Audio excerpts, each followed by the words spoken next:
Welcome. The United States, a melting pot of diverse backgrounds, exemplifies how unity and love can forge unbreakable bonds beyond race and time. Best keep quiet and not talk about that, and take what you know and heard to the grave.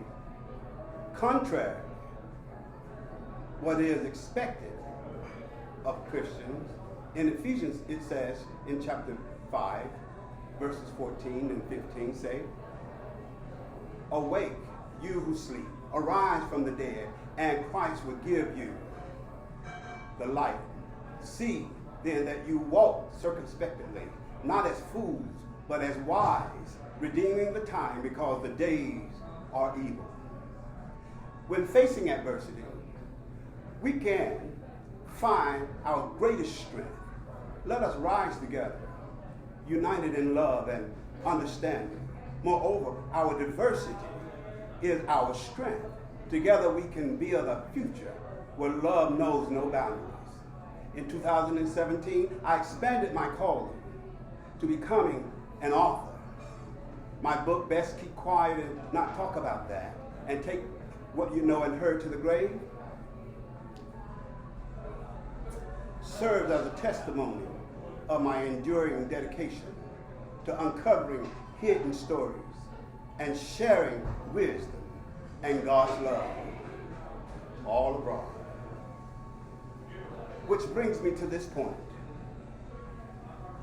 Growing up in my grandfather's house, I was captivated by the mystery of my grandfather, a high yellow man born in 1899, whose wisdom and experience in the Deep South shaped my understanding of love and resilience. Moreover, he was an inherently knowledgeable man.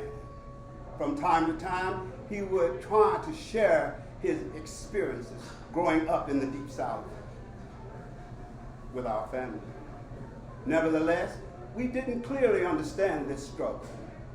As a young boy, eager to learn about the man I loved dearly, I decided to discover more about my grandfather and the mystery that surrounded him.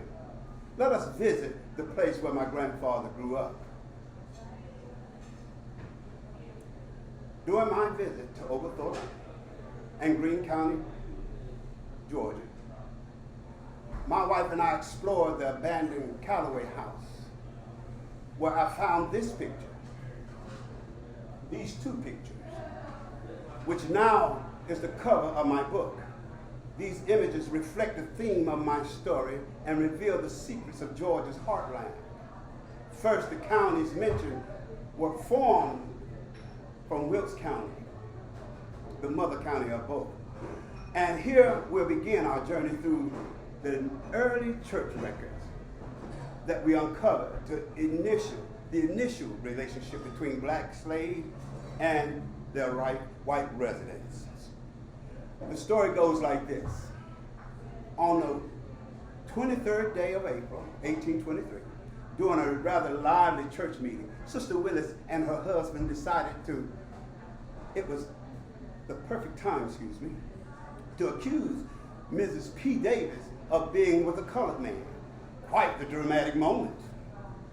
Mrs. P. Crane was present and swore it was a true story, no doubt a real Hollywood moment in church history.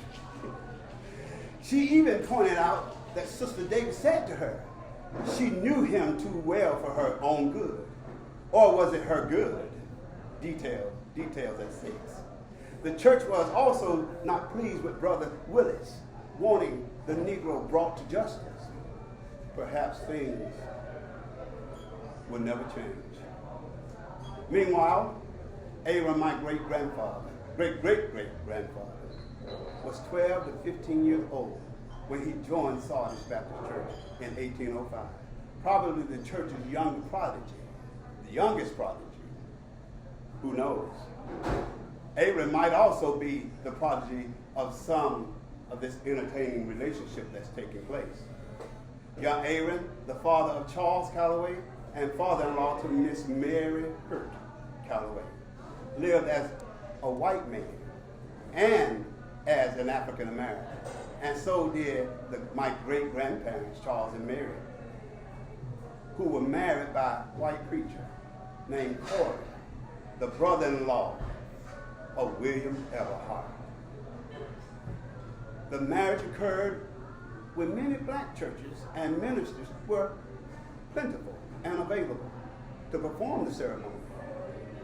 Notwithstanding, let's examine the brutal struggles of my mulatto family that occurred between 1892 and 1899, a dark, violent period when the era of disenfranchisement shattered their ties with the white community.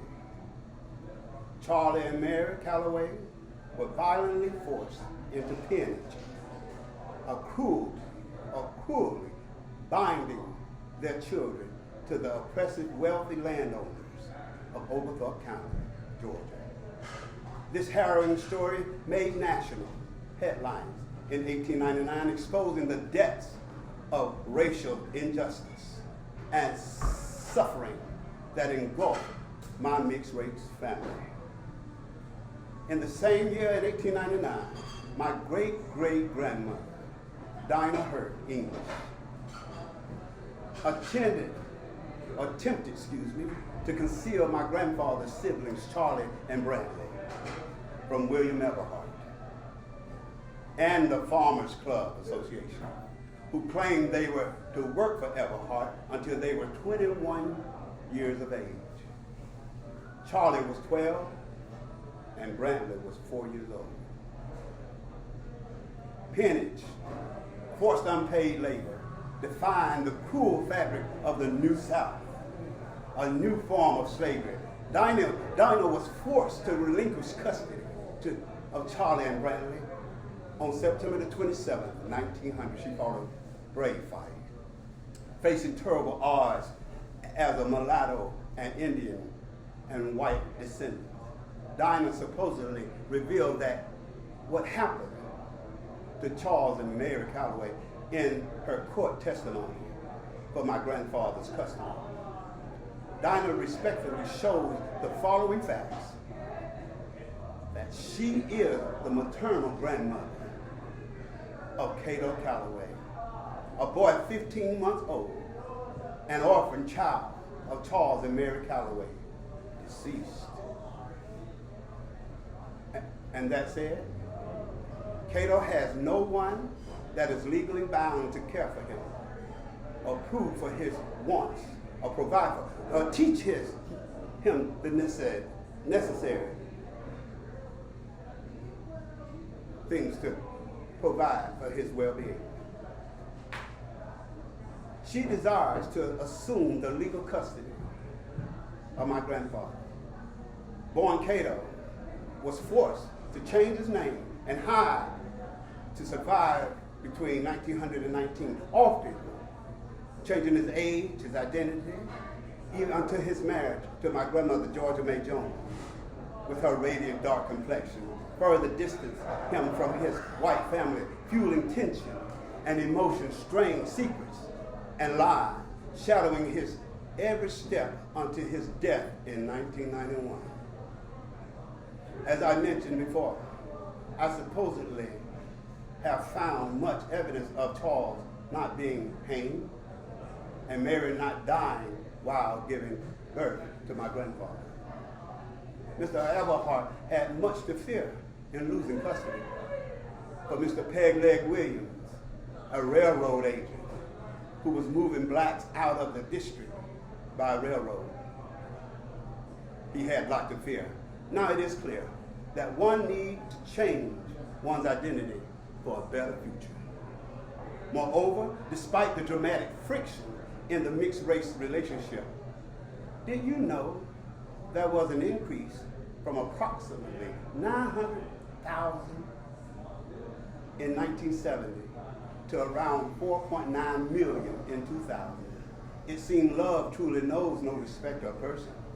Interestingly, these unions have a complex historical root that some tracing their origins back to significant events such as imperial conquest and slavery.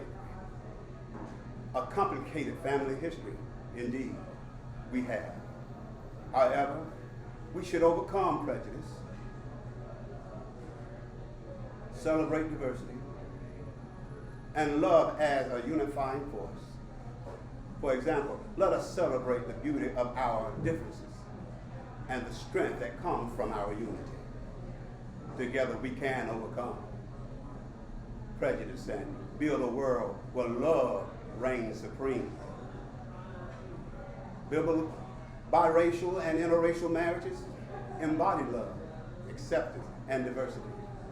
Let us leave behind the flames of bigotry and hatred, and instead embrace and celebrate the beauty of biracial and interracial families. Together we can promote acceptance, understanding, and the enrichment of values through diversity for the betterment of all. Let us move forward with a clear conscience, learning from our past and embracing the contribution of all who strive for a brighter future.